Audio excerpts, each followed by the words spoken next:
the president of the United States is never going to make a decision about what to do or what not to do based on how it might upset the violent left-wing insurgents. His obligation, what he is supremely committed to, is enforcing and upholding the sovereignty of the United States. I'm familiar with the video that you're referencing where a mob of Somali refugees swarmed ICE officers. And the profound contempt this refugee population that has built this nation has for our country, our flag, our law enforcement officers.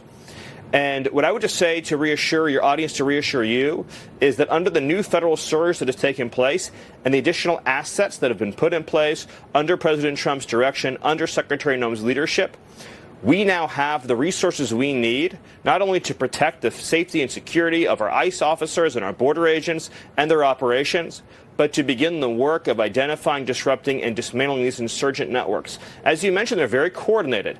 They have ICE spotters and ICE watchers. They use chats to communicate with each other, to identify the location, and then they train their insurgents on how to block ICE vehicles, how to try to free arrestees, and then they dox ICE officers, they follow them home, they follow them to where they sleep at night. So again, it's a sophisticated insurgency involving a large number of radicalized, extremist, violent left-wing operators stoked by the Democrat Party.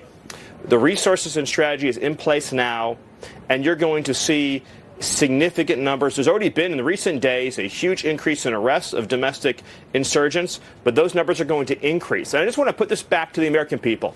You said it, Laura. Americans voted in a landslide to uphold the sovereignty of this country. Americans, by overwhelming majorities, oppose mass Somali fraud. Americans, by overwhelming majorities, just oppose Somali refugee resettlement in principle.